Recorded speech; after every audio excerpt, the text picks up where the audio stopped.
The next two introductions are going to be a lot shorter than I'd like because they're two people that are very special to me. When I came into Congress in 1980, a long time ago, I feel older and older and older. Dick Gephardt will talk about that later. Two of the people that I came in with were Frank Wolf and Chris Smith from respectively Virginia and New Jersey. They're going to present our next two awards, but I had to say a word about them together because every time, need I say to people that the reputation of Congress goes up and goes down, but it seems to go down more than it goes up. And whenever I read that, I think about people like Frank Wolf and Chris Smith who have so selflessly, for such a long time, dedicated themselves to causes far beyond themselves, far beyond their own political interests or any other interests, and have have put great honor on this institution.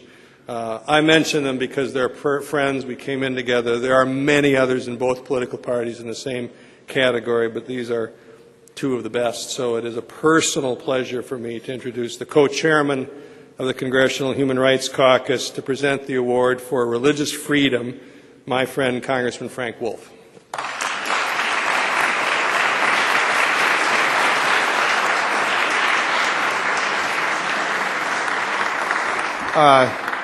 Thank you. Is Chris here? I don't see Chris. Is Chris here? Good. Hi, Chris. Thank you very much, Vin. I appreciate those comments. And let me just second what Paul has said with regard to Tom Lantos. Every time there was a big issue on these issues of China or other things, it would be Tom Lantos, Henry Hyde, Chris Smith, or Chris Smith, Henry Hyde, Tom Lantos, or Henry Hyde, Tom Lantos, and Chris Smith. And two of the giants, Henry Hyde and Tom Lantos, have gone, and I just want to second what Paul has said in honor of all the good work that Tom has done.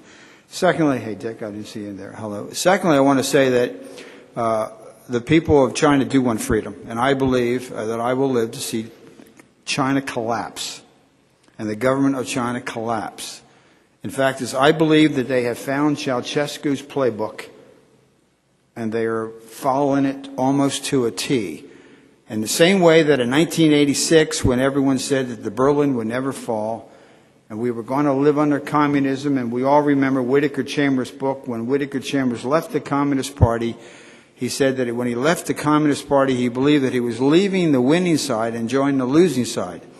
And because people like Ronald Reagan and people like all of you out there, we saw the Berlin Wall collapse, and communism will collapse. And for those representatives of the Chinese government that may very well be in the media room, your government will collapse, and the people of China will have freedom.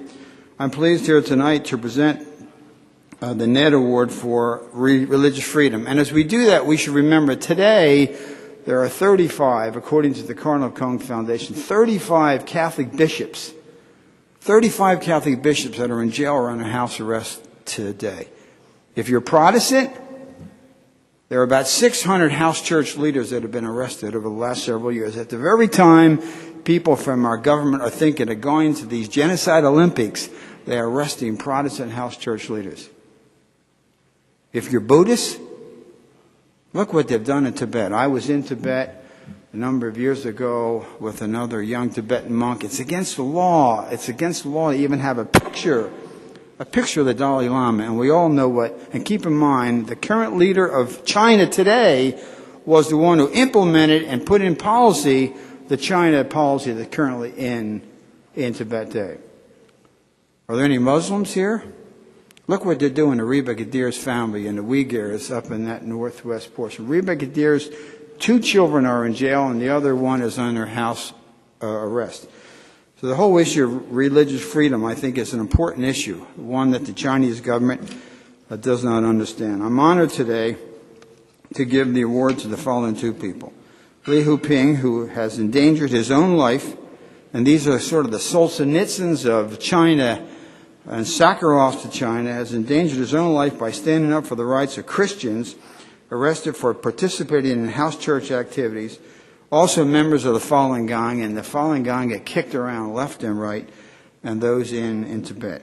He's been kidnapped, tortured, and the victim of a hit-and-run accident Secondly, Li Baiguang has represented a number of Protestant house church members and has worked to ensure that the Chinese government is following its own laws in relation to the legal rights of church leaders. He's been the subject of harassment, detention, and physical abuse. It is an honor to present the Democracy Awards to these two men, Li Heping and Li Baiguang, for their efforts to promote justice and freedom and religious freedom in China.